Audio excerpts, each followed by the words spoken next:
अब हम बात करते हैं प्रश्नावली 1.3 की।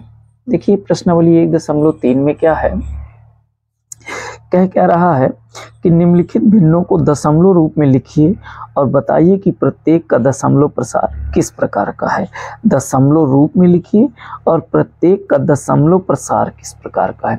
मतलब आपको बताया गया है कि दशमलव के रूप में, ध्यान से देखिए। अच्छा मैं तुम्हें पहले संख्याएं बता दूं, हालांकि मैंने पुराने वीडियो में मैंने बार बार बोला कि मैं एक वीडियो आपको पूरी जो भी है छोटी से छोटी बात वो पहले वीडियो में आपको बताई जा चुकी है।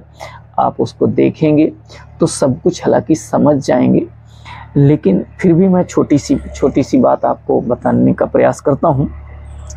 हालांकि ये जैसे कोई दशमलव रूप होती है, जो भी संख्याएं होती हैं, अगर भिन्नों की बात करी जाए तो एक हमारी होती है भिन्न के रूप में संख्या होती है, एक दशमलव भिन्न के रूप में होती है, एक साधारण भिन्न के रूप में होती है, एक मिश्र भिन्न के रूप में होती है। देखिए अगर हमारी कोई संख्या इस प्रकार से लिखी है दशमलव के रूप में 2, 5, तो ये हमारी होती है दशमलव भिन्न। क्या होती है? दशमलव भिन्न। अच्छा अब अगर हमारी कोई संख्या इस तरह मान लीजिए लिखी है तो ये हमारी होती है साधारण भिन्न। क्या होती है? साधारण भिन्न। अच्छा अब अगर हमारे पास कोई संख्या लिखी होती है जैसे 3 सही 2/5 ऐसे कुछ लिखी है, इसको कहते हैं हम मिश्र भिन्न। क्या कहते हैं? मिश्र भिन्न। इसको कहते हैं मिश्र भिन्न। तो इस प्रकार की संख्या होती है। अब ये जो दशमलव प्रकार की संख्या वाली भिन्न होती है, इस भिन्न की हम बात करते हैं, ये कैसी होती है। एक हमारी संख्या आपने देखा होगा, एक संख्या होती है, ध्यान से देखिएगा, हम कहते हैं एक होती है शांत संख्या। क्या होती है? एक होती है शांत संख्या और एक होती है अशांत संख्या। क्या होती है? अशांत संख्या। अब शांत संख्या अशांत क्या होती है, यानी कि शांत दशमलव भिन्न अशांत दशमलव भिन्न। अब शांत दशमलव भिन्न जो होती है, ध्यान से देखिएगा, वो जैसे कभी 2 दशमलव मान लीजिए, कुछ भी मान लीजिए, यहाँ पर संख्या कुछ भी हो सकती है, 2.35 हमने लिख दिया, छोड़ दिया, तो ये हमारी शांत है। फिर जैसे मान लीजिए 5.3456, ये रुक गई ना, ये शांत है, रुकी है, आगे नहीं बढ़ रही। लेकिन अशांत में 2 प्रकार की संख्याएं आती हैं। अशांत संख्या जो हमारी होती है वो 2 प्रकार की संख्या होती है। इसको जरा थोड़ा सा गौर से देखिएगा, यहीं पर समस्या होती है। ये हमारी 2 प्रकार की संख्याएं होती हैं जो अशांत संख्या होती है। एक को हम कहते हैं आवर्ती संख्या और एक को कहते हैं अनावर्ती संख्या। क्या कहते हैं? अनावर्ती संख्या। अब ये आवर्ती संख्या क्या है, अनावर्ती संख्या क्या है, ध्यान से देखिएगा। इसको किताबों में लिखा रहता है अनवसानी आवर्ती, अनवसानी अनावर्ती। तो आप लोग उसमें, मैं ये नहीं कहता कि क्या करिएगा, लेकिन मैं उसको नहीं लिखना चाहता। आप अगर लिखना चाहो तो लिख सकते हो, अनवसानी लिखा रहता है। ठीक है। आवर्ती का मतलब पुनरावृत्ति हो रही है अंकों की, अनावर्ती का मतलब पुनरावृत्ति नहीं होती।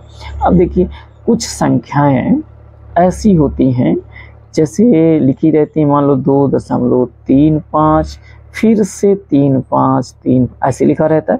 देखो बार बार क्या हो रहा है, 3 5 की पुनरावृत्ति हो रही है। तो इस संख्या को हम 2.35 लिख के बार लगा देते हैं। ये इस चिन्ह को ऊपर अगर ऐसी लाइन खींचिए तो इस चिन्ह को बार बोलते हैं। ठीक है, ये आप लोग ध्यान दीजिएगा। तो ऐसी संख्याएं आवर्ती होती हैं। कुछ भी हो, अगर जरूरी नहीं कि 2 ही अंकों में हो, 3 अंकों में भी हो सकता है, 4 अंकों में भी हो सकता है, 1 अंक में भी हो सकता है। जैसे कभी आ जाता है 2.33, 1.33, 1.456, 456, 456, तो ऐसा कुछ भी हो सकता है। अब अनावर्ती संख्याएं, ये अनावर्ती संख्याएं 2 प्रकार की होती हैं। अब देखिएगा, ये अनावर्ती संख्याएं जो होती हैं ये 2 प्रकार की होती हैं। कौन सी होती हैं? सॉरी, अच्छा अब देखिए, ये जो अनावर्ती संख्याएं हैं ये कैसी संख्याएं होती हैं। अनावर्ती संख्याएं जो होती हैं हमारी, वो कुछ इस प्रकार की होती है। जैसे मान लो लिखा है 3.357 8, 3, 2, 4, 5 ऐसे करके डाल, मतलब कि जैसे इसमें पुनरावृत्ति हो रही तो इसमें पुनरावृत्ति नहीं हो रही। देखो शांत में यहाँ रुक गई हैं और अशांत में रुकने का नाम नहीं ले रही हैं। आगे डॉट डॉट इसमें लगा है, इसमें आगे क्या लगा है, डॉट डॉट लगा है, इसमें भी आगे डॉट डॉट लगा है। लेकिन इस वाली कंडीशन में ये आया है कि दो की पुनरावृत्ति बार बार हो रही तो हमने बार लगा के छोड़ दिया। लेकिन इसमें क्या है, पुनरावृत्ति भी नहीं हो रही है, संख्याएं जो चल रही हैं कोई इनका तरीका नहीं है कि ये 3, 5, 7, 8 मतलब जो मर्जी आ रही है वो संख्या आ रही है। तो 3.3 पर एक ये संख्या है। एक ऐसी भी हो सकती है कि 2 दशमलव जैसे आ गया 0.5।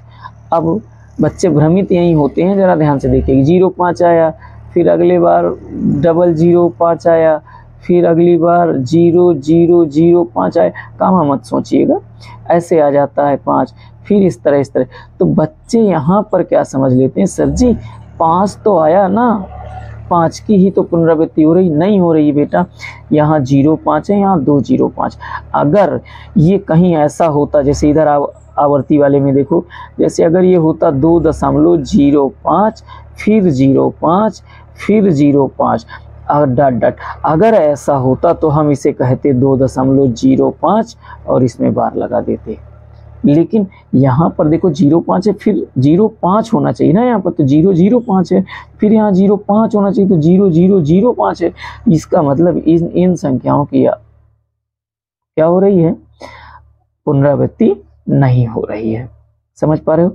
तो ये जो आवर्ती संख्याएं होती हैं, शांत संख्याएं जो होती हैं, ये हमारी परिमेय होती हैं। क्या होती हैं? परिमेय होती हैं। जितनी भी शांत संख्या होती है हमारी परिमेय होती है। अशांत संख्याओं में जो संख्या होती है, तो जो आवर्ती संख्या होती हैं ये हमारी परिमेय होती हैं। लेकिन ये अनावर्ती वाली संख्याएं जो हमारी होती हैं ये अपरिमेय होती हैं। बस आपको ये याद रखना है, ऐसी संख्याएं अपरिमेय होती हैं और ये संख्याएं परिमेय, ये अशांत भी परिमेय। तो सिर्फ कहने का मतलब, अगर हम दशमलव भिन्न की बात करें तो जो हमारी अनावर्ती संख्याएं हैं यही संख्याएं बस अपरिमेय होती हैं, बाकी संख्याएं परिमेय होती हैं।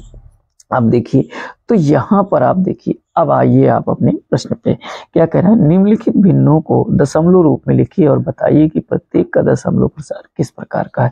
तो आप जरा अपना ये पहला क्वेश्चन देख लीजिए। तो आप देखें पहला क्वेश्चन क्या कह रहा है। पहले में आपके में ये लिखा है कि निम्नलिखित भिन्नों को दशमलव रूप में लिखिए और बताइए कि प्रत्येक का दशमलव प्रसार किस प्रकार का है। तो जैसे आपका 36/100 लिखा है ना, हालांकि आप लोग क्या करिएगा, जैसे ये भी आप इस तरह 36/100 करेंगे, 36/100 करेंगे। तो 36/100 जब करेंगे यानी 36 में 100 का भाग देंगे, भाग नहीं जाएगा 100 का, आप कहेंगे 0, फिर कहोगे भाग नहीं जा रहा है तो भागने गया, लब्धिम सिफर हो गया।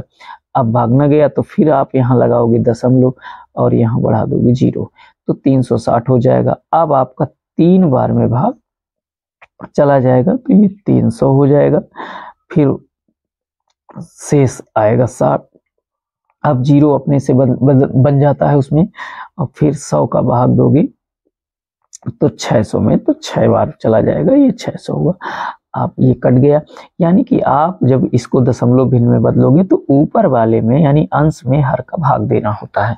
तो आप 36 में 100 का भाग दिए तो आपकी जो भिन्न बनी वो बनी 0.36। ठीक है, लेकिन मैं आपको कभी भी अगर 10, 100, 1000, 10,000 ऐसी संख्याओं का जैसे अगर आपको भाग देना है तो आपको कुछ नहीं करना है, सिर्फ ये सोचना है, जैसे 2 0 इसमें थे, कितने थे, 100 में है 2 0 है, तो आपको यहाँ से जहाँ भी, अभी देखो दशमलव यहाँ नहीं लगा तो इसका मतलब दशमलव यहाँ पर लगा है। कहाँ पर लगा है?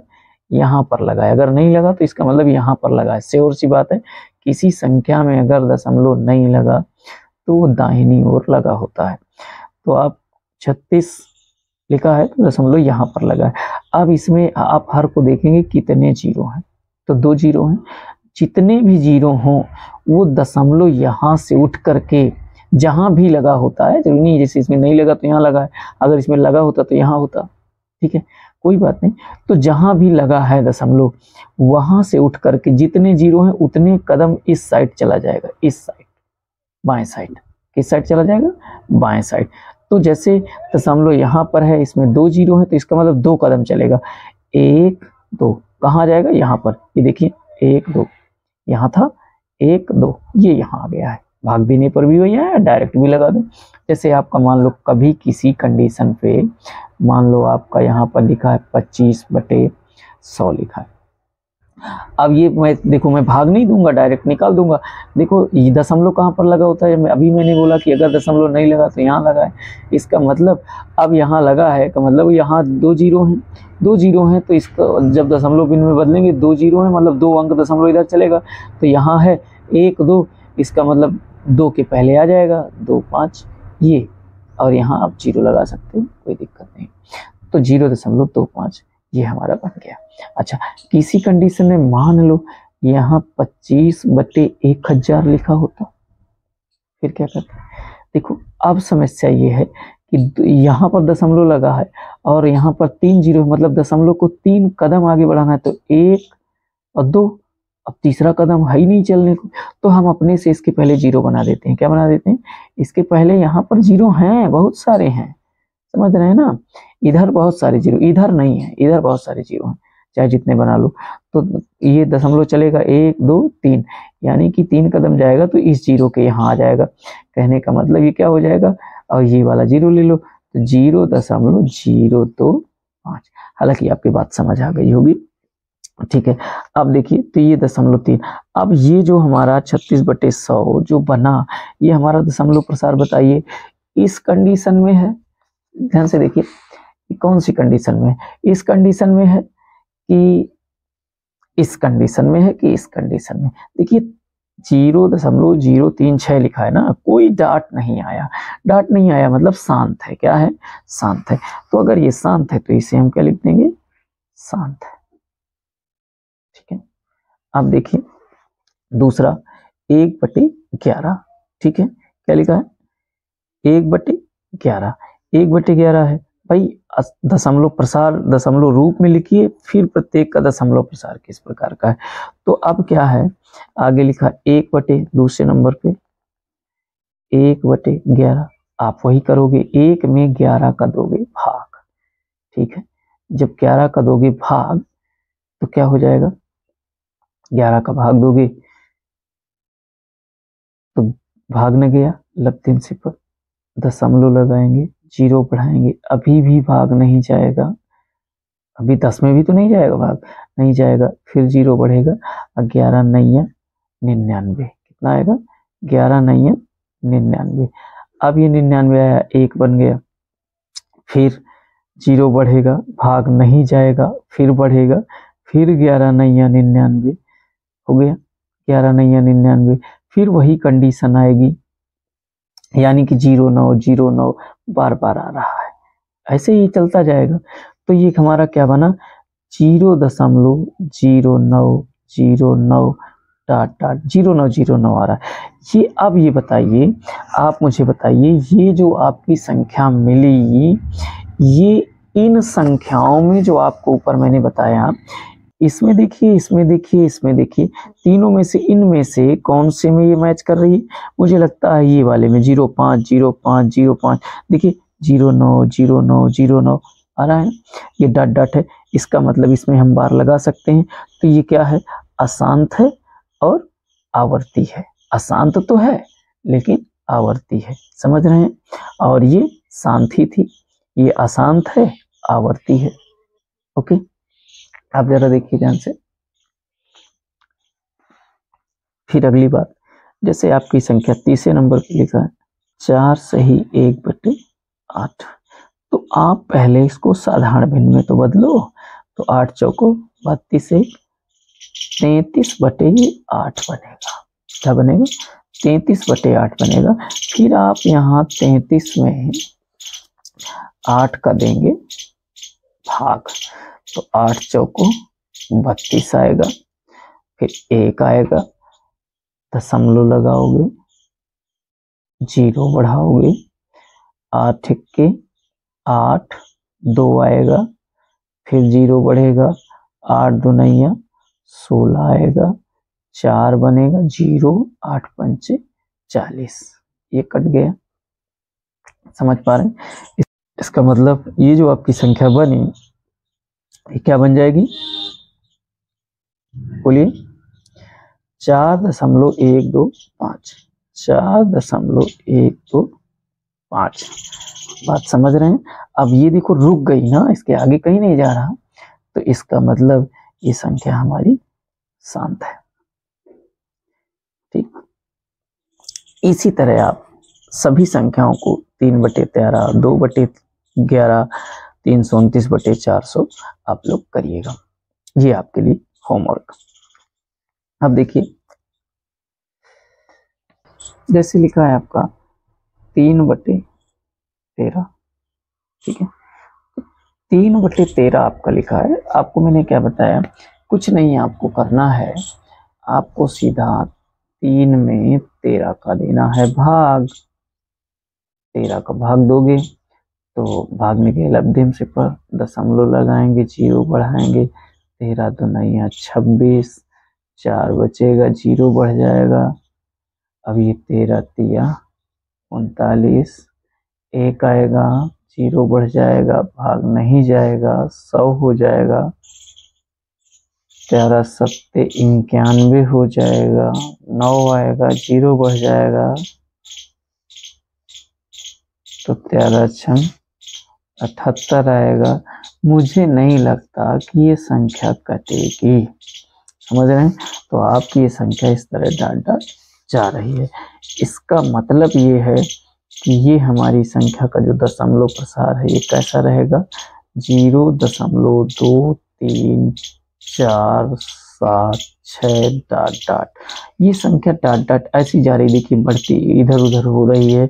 इसका मतलब ये संख्या हमारी क्या है, अशांत है। क्या है, अशांत है, और आवर्ती भी नहीं है, तो इसे कहेंगे अनावर्ती। क्या कहेंगे, अशांत अनावर्ती। और अगर ये अशांत अनावर्ती है तो इसका मतलब ये संख्या परिमेय भी नहीं होगी। समझ रहे हैं? अब देखिए, फिर 2/11 लिखा है, 2/11 कुछ नहीं, आपको 2 में 11 का भाग देना है।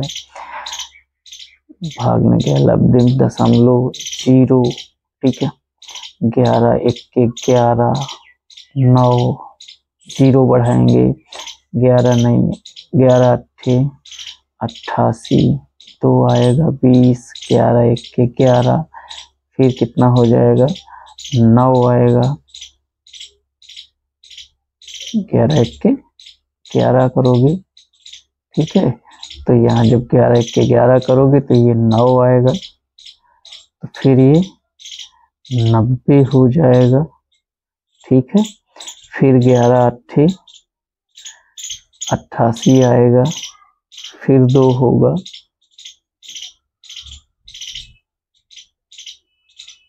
फिर 0 बढ़ेगा, फिर 1 आएगा,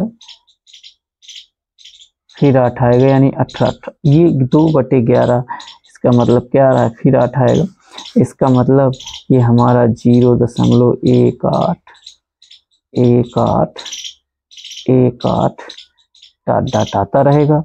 अतः का मतलब ये संख्या क्या है, अशांत है लेकिन आवर्ती है। क्या है, आवर्ती है।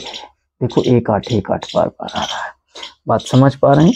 इस तरह आपको करना है। इसी तरह 339/400 का भी आप कर लीजिएगा।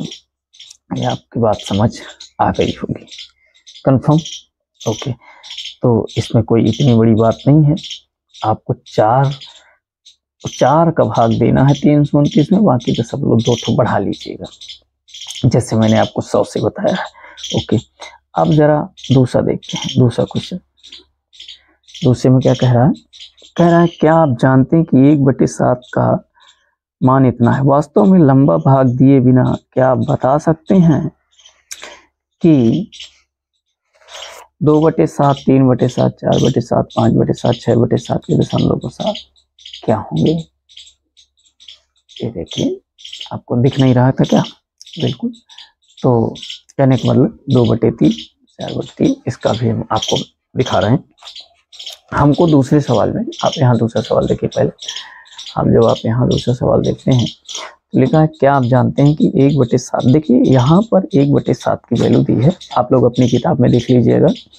दिया है हमको दूसरे सवाल में, दिया क्या है, ध्यान से देखिएगा, दिया है हमको 1/7 की जो वैल्यू दी है वो 0.28557 ये हमको दी हुई है। अब आप देखिए जरा अपने इस क्वेश्चन में देखिए कि यहाँ पर आप लोग देख रहे होंगे कि 2/7, 3/7, 4/7, 5/7, 6/7 का दशमलव प्रसार क्या है। ठीक है, तो हम इससे कह रहा है बिना लंबी विभाजन प्रक्रिया के आपको बताना है। मतलब अभी जैसे अभी हम पीछे सवालों में, इन सवालों में, यानी कि ये 36/100, 11/111 है, इन सवालों में हमने क्या किया है, 3/13, 2/11 में भाग दिला के बताए हैं। तो आपको ये बता रहा है कि बिना आपको भाग दिए करना है। जरा ध्यान से देखिएगा, किसका कह रहा है, 2/7, 3/7, 4/7, 5/7, 6/7। ठीक है, तो मान आपको किसका ज्ञात करना है, जरा ध्यान से देखिएगा।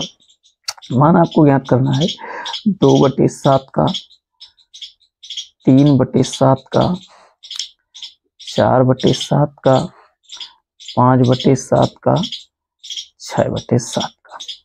ठीक है, ये आपको मान ज्ञात करना है। जरा देखिए, क्या हम 2/7 को हम 2 गुणे 1/7 लिख सकते हैं क्या?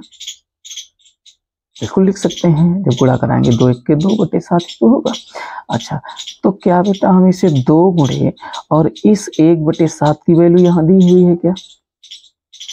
दी हुई है, ये दी है, क्या दिया है, 0.1428557। अब आपको कुछ नहीं करना है, गुणा करा देना है, तो 2/7 की वैल्यू मिल जाएगी। 2 का गुणा कराओ, 2 सत्ते 14 के 4 हासिल 1, और 2 पंचे 10, और 10 1 11 हासिल 1, और 2 अट्ठे 16, 16 1 17 हासिल 1, और 2 दूनी 4, 4 1 5, और फिर 2 चौको 8 हासिल कुछ नहीं, 2 1 के 2, और फिर खत्म। तो यहाँ दशमलव, यहाँ 0, ये हमारा मान हो गया। अब देखिए, फिर इसी तरह आपको 3 गुणे 1/7 करना है, हो ही जाएगा। फिर तो आप 3 गुणे 0.142857, तो जब आप करोगे तो कितना आ जाएगा, गुणा करवाओ, 3 सत्ते 21, और 3 पचे 15 1 15 2 17। ठीक है, तो ये आपका यहाँ फिर 5 8 2 और 4 आएगा, दशमलव यहाँ लगा दो। फिर आप देखिए, उसके बाद आप जब इसका करोगे तो फिर आप यहाँ पर क्या लिखोगे, 4 गुणे 1/7 करोगे, तो ये 4 गुणे 0.1428557। आप गुणा करवाइए 4 का, 4 सत्ते 28, 4 पंचे 20 2 22, फिर 4 1 7 5 दशमलव, इस तरह।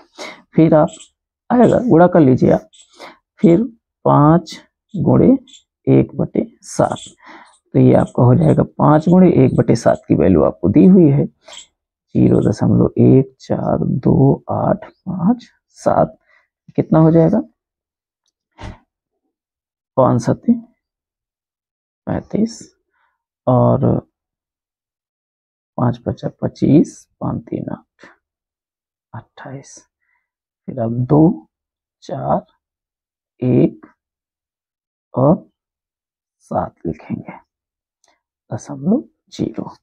अब फिर आप 6 गुणे 1/7 करेंगे, तो ये हमारा क्या हो जाएगा,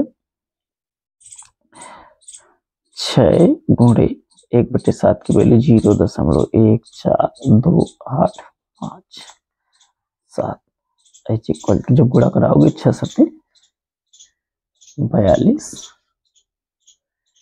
और 6 पंचे 30, 6 सत्ते 42 की 2, सॉरी 6 सत्ते 42 की 2 हासिल 4, 6 पंचे 30, 4 34, ठीक है।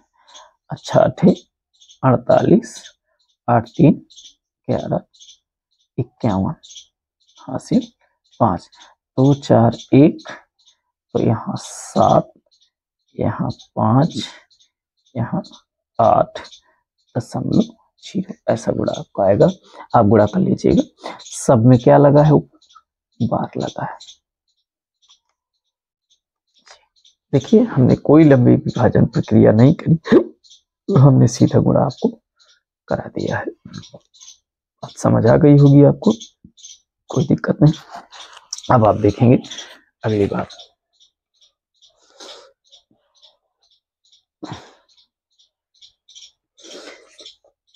देखिए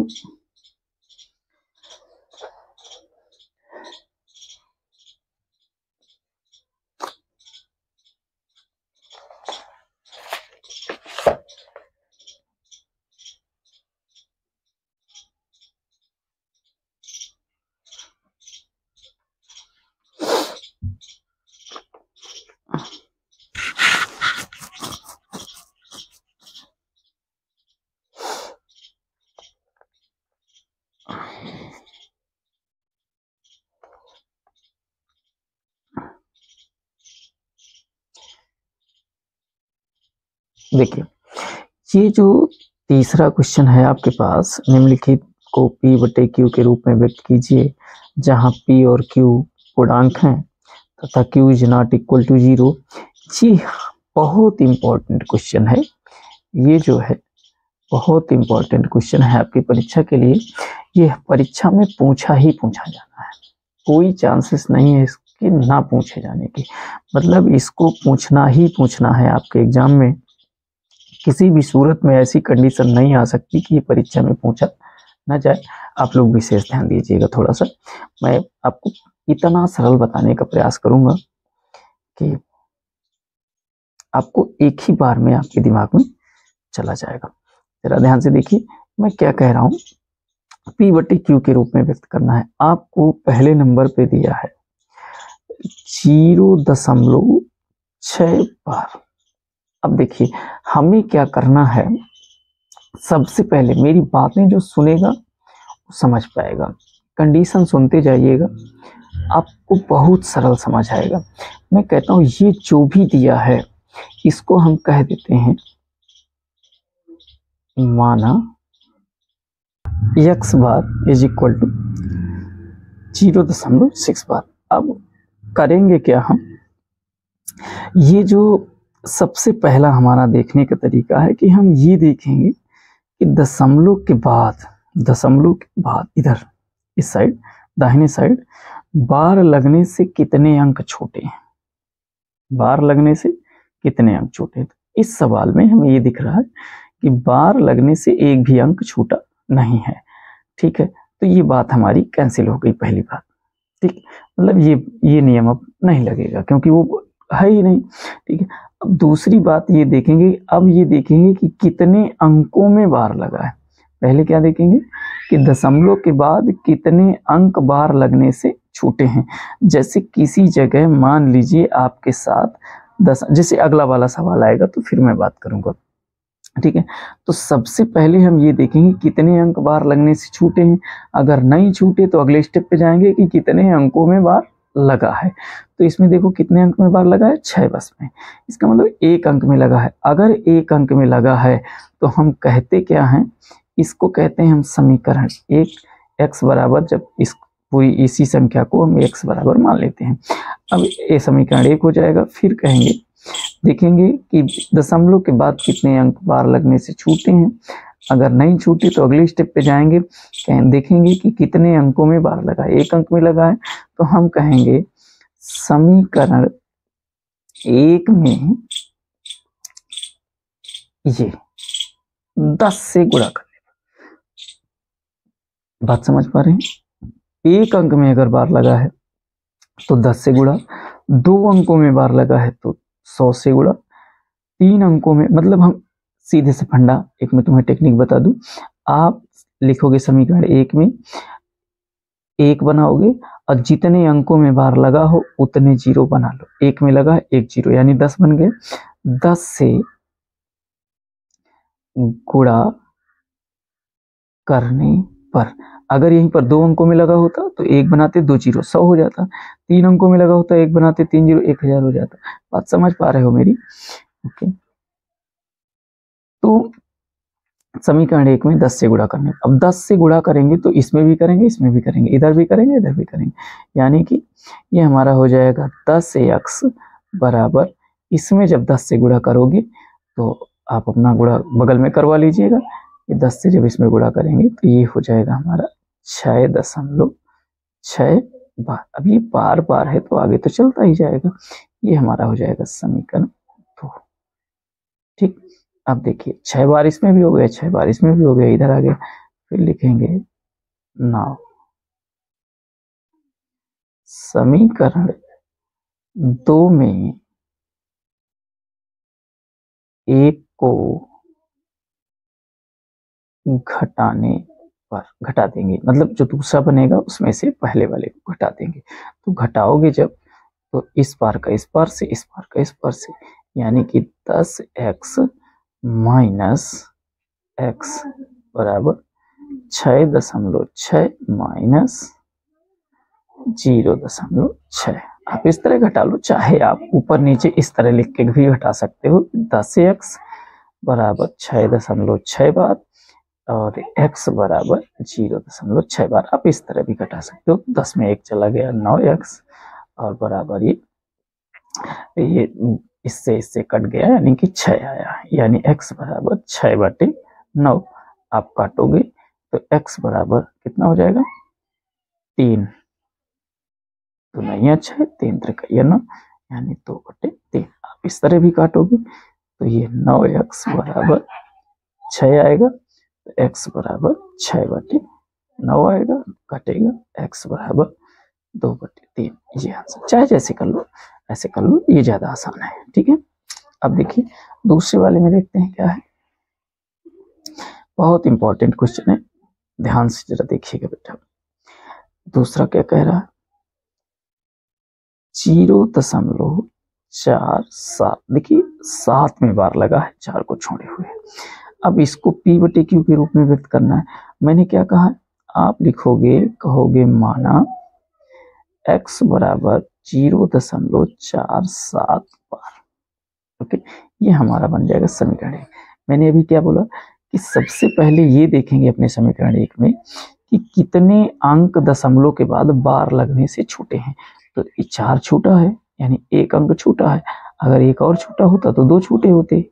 कितने छूटे हैं, जितने छूटे हो उतना का कहते हैं कि समीकरण एक में कितने अंक छूटे हैं, 1 अंक।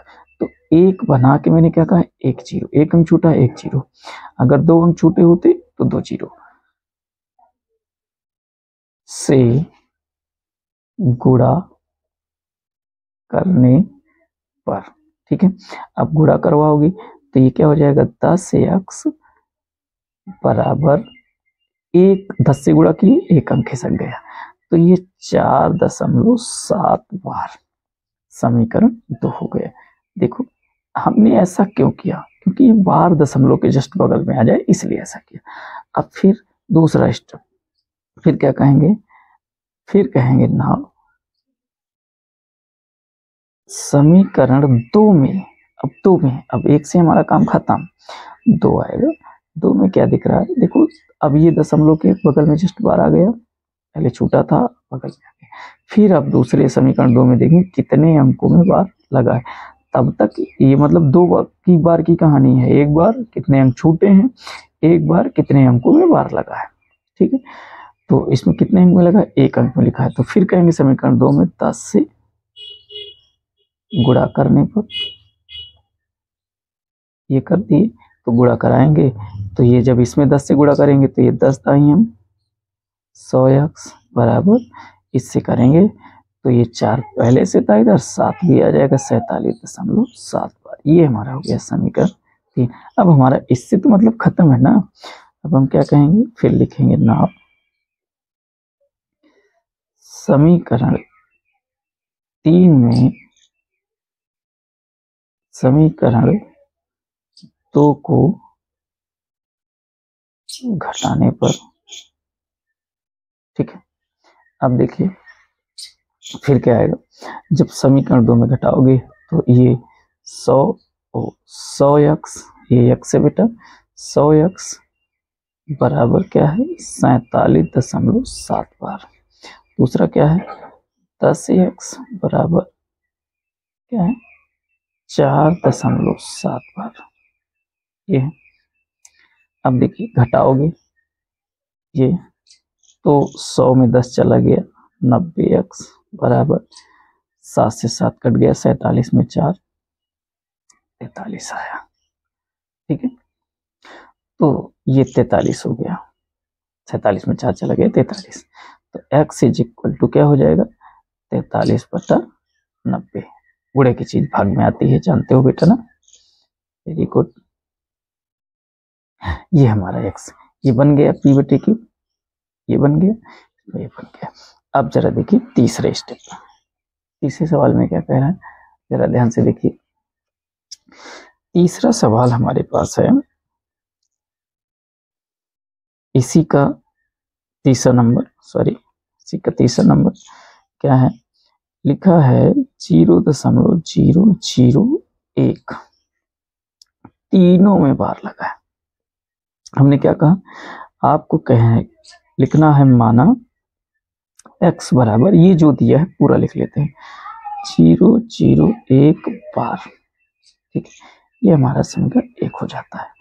और फिर कहते हो, लिखते हो समीकरण 1 में कितने से गुणा, देखो दशमलव के जस्ट बगल से बार लगना शुरू हुआ है, कोई अंक छूटा नहीं है, तो हम कहेंगे कितने अंकों में बार लगा है, 1 बना लिए, और कितने अंकों में बार लगा है 1 2 3, तो यानी कि 3 जीरो यहाँ बनाएंगे और लिखेंगे से गुणा करने पर, तो 1000 से गुणा कराएंगे तो ये हमारा क्या हो जाएगा 1000x बराबर, तीनों खिसकाएंगे तो 1.001 बार है ना, इसलिए बार हो गया समीकरण 2।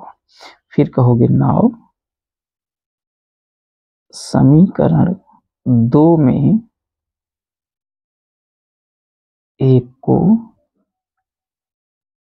घटाने पर, ठीक है। अब जब समीकरण 2 में से 1 को घटाओगे तो 1000x बराबर 1.001 बार, और यहाँ पर x बराबर 0.001 बार, ओके। घटाओगे तो क्या आ जाएगा, ये 999 बराबर यहाँ पर 1 बनेगा। इधर देख लीजिए बेटा, तो x यहाँ छूट जाएगा तो 999 यहाँ चला जाएगा, यानी x बराबर 1/999, ओके। इस तरह आप लोगों को करना है। अब ये याद रखिएगा, आपकी परीक्षा में ये बहुत ही इंपॉर्टेंट क्वेश्चन है तीसरा। ये जो तीसरा क्वेश्चन है ये आपकी परीक्षा के लिए बहुत इंपॉर्टेंट है, यानी कि आपके में चाहे ये सवाल आए, परीक्षा में चाहे ये आए, इन तीनों में से कोई एक आएगा, लेकिन ये मोस्टली आता है, ठीक है। अब देखिए आपके पास अगला क्वेश्चन चौथा है, क्या कह रहा है कि 0.9999 को p/q के रूप में व्यक्त कीजिए। क्या आप अपने उत्तर से आश्चर्यचकित हैं? अपने अध्यापक और कक्षा के सहयोगियों के साथ उत्तर की सार्थकता पर चर्चा कीजिए। आपको कुछ नहीं करना है बेटा, 0.9999 ऐसे करके आपको डॉट लिखा है। आप क्या करेंगे 0.9 ही है, 9 में आप बार लगा लीजिए, 9 ही तो बार बार आ रहा है, आप 9 में बार लगा लीजिए। Very good. अब देखिए फिर कहोगे माना x बराबर 0.9 बार, ये हमारा हो गया समीकरण 1। अब कहोगे कि समीकरण 1 में किससे गुणा, देखो दशमलव के जस्ट बगल से बार लगना शुरू हुआ है, तो 10 से, एक अंक है ना, 10 से गुणा करने पर, ठीक है। अब जब 10 से गुणा करोगे तो ये क्या बन जाएगा, 10x बराबर क्या हुआ, 10 से इसमें गुणा कराओगे तो ये 9.9 बार आ जाएगा। समीकरण 2 हो गया, 9.9 बार, समीकरण 2 हो गया। अब देखो फिर मैंने क्या कहा था, लिखते हो 9 समीकरण 2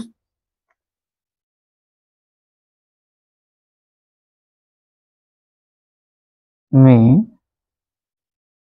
एक को, लिखो समीकरण 2 में एक को घटाने पर, घटाओगे तो क्या हो जाएगा बेटा, 10x बराबर 9.9 बार और यहाँ पर x बराबर 0.9 बार। जब घटाओगे तो क्या आ जाएगा, आएगा 9x बराबर, इससे 9 से 9 ये कट जाएगा, आएगा 9, यानी x बराबर 9/9, यानी x बराबर हमारा 9 से 9 कटेगा 1 आएगा। क्या आएगा, 1 आएगा। और इसी 1 आने की वजह से ही ये यहाँ पर ये लिखता है कि आप अपने उत्तर से आश्चर्यचकित हैं और अपने अध्यापक से, सहयोगी से। तो बेटा जब हम 9 9 9 9 9 यानी कि हम किसी संख्या के बहुत नजदीक हैं, बिल्कुल नजदीक जुड़े हुए हैं, इसीलिए ये हमें आश्चर्यचकित होने की हमसे बात करता है। समझ रहे हैं ना? ओके, कोई दिक्कत किसी को? आप देखिए, मैं अगले सवाल 5वें क्वेश्चन की बात करता हूँ, ध्यान से देखिए। चलिए देखते हैं 5वें क्वेश्चन को क्या कहता है। पढ़िए जरा 5वां क्वेश्चन क्या है। कह रहा है 1/17 के दशमलव प्रसार में अंकों के पुनरावृत्ति खंड में अंकों की अधिकतम संख्या क्या हो सकती है। अपने उत्तर की जांच करने के लिए विभाजन प्रक्रिया अपनाइए। आप लोग बेटा कुछ नहीं करना, मैं नहीं करूंगा इस सवाल को, आपको करना है, ठीक है। मैंने बहुत समझाया आपको, आपको क्या करना है, जैसे लिखा 1/17, आपको कुछ नहीं करना, एक अंदर लिखना है और आपको 17 बाहर लिखना है। ये मतलब 1 में आपको 17 का भाग देना है। तो आप भाग दोगे जब, तो कहोगे भाग न गया, लब्धिम से पर दशमलव लगाओगे, 0 बढ़ाओगे, ठीक है। अभी भी भाग नहीं जाएगा, फिर 0 बढ़ेगा, तो यहाँ भाग न गया, लब्धिम से पर फिर 0 बढ़ेगा, 100 हो जाएगा, ठीक है। फिर आप भाग दोगे, 17 85 आएगा, 15 हो जाएगा, फिर 0 बढ़ जाएगा, 17 136। आप लोग इस तरह भाग देते चले जाएंगे, तो ये इस तरह करके लगभग 15 से 16 अंकों तक जाएगा, 15 से 16 अंकों के आसपास ये जाएगा। आप लोग करते जाइएगा, इस तरह भाग दिलाना है आपको, कर लीजिएगा। मैं अगर भाग दूंगा तो आपका वीडियो बहुत लंबा हो जाएगा, इसलिए मैं नहीं करना चाहता हूँ, आप लोग करना करिएगा।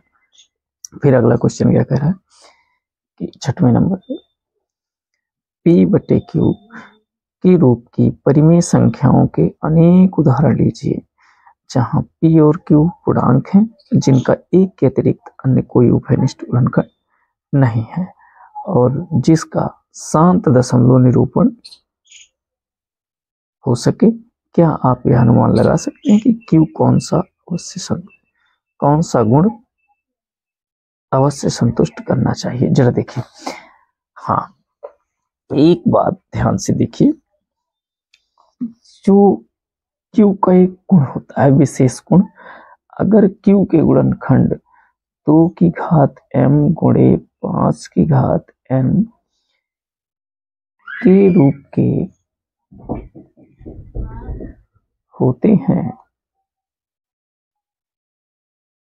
के होते हैं, तो दशमलव प्रसार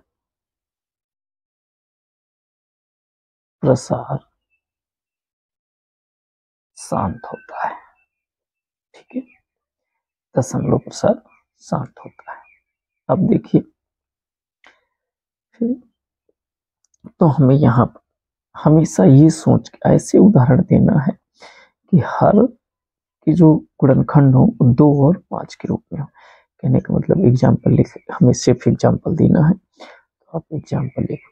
ये देखिए, लिखोगे 2/5 लिख सकते हो, 1/2 लिख सकते हो, 2 है 5 है। आप 1/10 भी लिख सकते हो, आप 7/20 लिख सकते हो।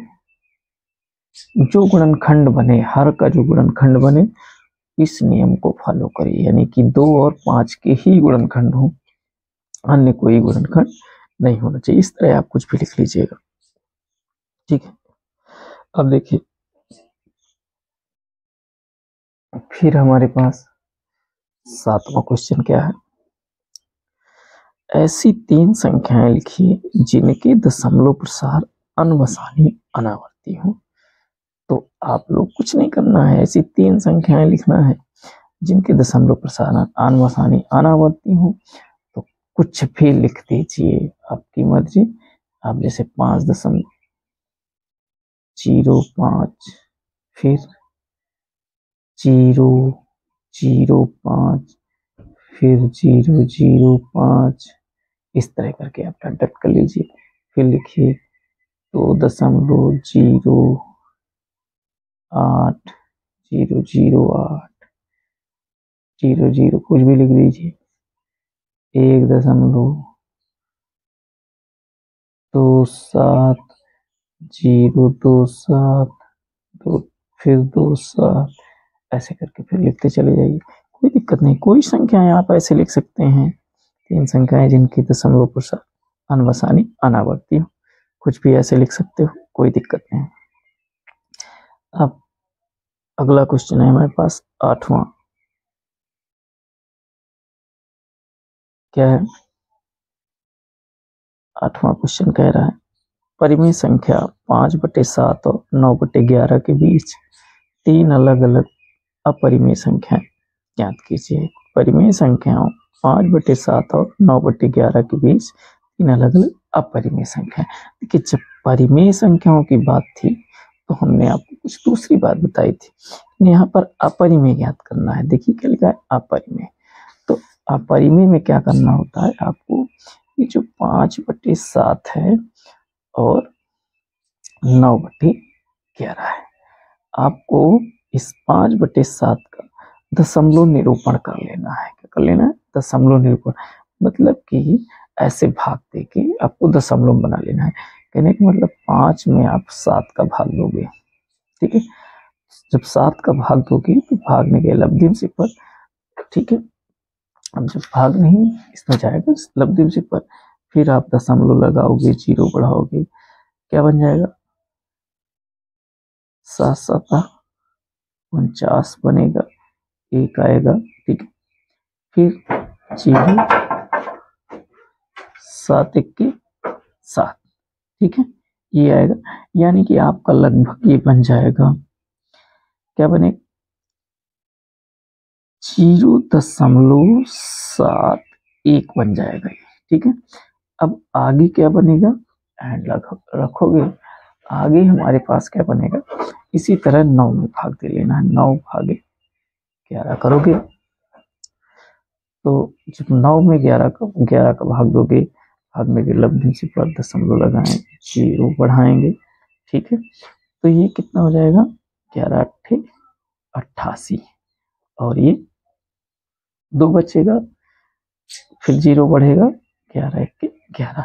तो ये लगभग 0.81 के आसपास आएगा।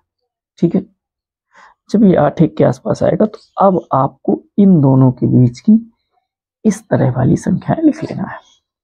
समझ पा रहे हैं बात? कहने का मतलब कितनी संख्या लिखना है? 3 लिखना है। तो आप 3 के लिए क्या करोगे, जरा ध्यान में यही लिख रहा हूँ, आप लोग गौर करिएगा, छोटी हो जाएगी बात लेकिन लिख लीजिएगा। देखिए एक साथ है, मैं यहाँ लिखूंगा 0.7, यहाँ एक मैं बढ़ा ले रहा हूँ, 2 कर रहा हूँ, 0.72, 0.72 डॉट डॉट कर दूंगा, एक हो गया। दूसरा करूंगा 0.74 कर ले रहा हूँ, 0.74, 0 यहाँ 2 0 बनाना बेटा, 0.74, 0.74, 2 0.74 ऐसे। यहाँ तीसरे पे क्या हो जाएगा, यहाँ 2 0 बेटा रहेंगे। हाँ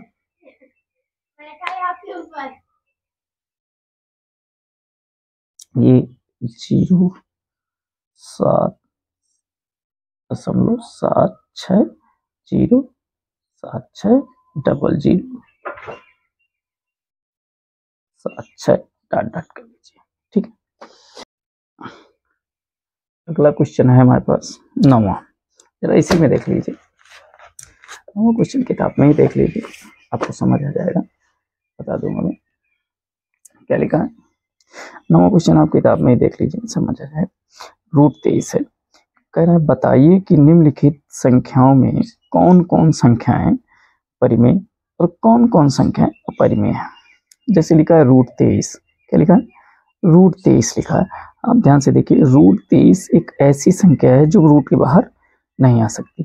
तो जो मैंने आपको वहाँ पिछले वीडियो में आप देख लीजिएगा ध्यान से, वहाँ मैंने परिमेय परिमेय के बारे में बहुत अच्छे से बताया है, तो देखिएगा।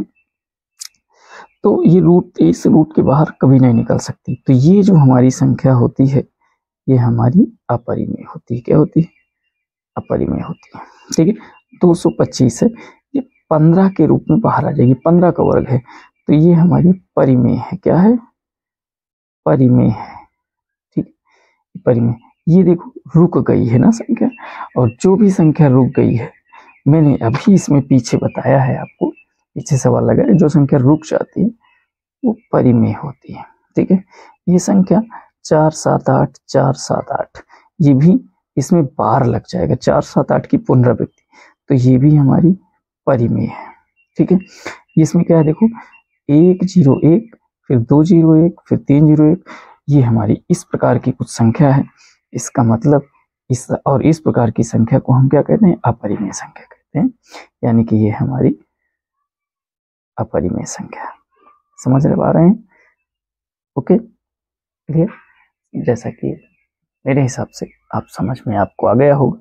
तो जो संख्याएं रूट के बाहर निकल आती हैं उन्हें परिमेय कहते हैं, जो नहीं निकल पाती उन्हें परिमेय कहते हैं। जो शांत दशमलव संख्या होती हैं या अशांत आवर्ती होती हैं वो परिमेय होती हैं। सिर्फ अशांत अनावर्ती संख्या अपरिमेय होती है। आप लोग ध्यान दीजिएगा। ओके, तो यहाँ से ये खत्म है। अब बात करेंगे अगली प्रश्नावली की। ओके, ठीक है।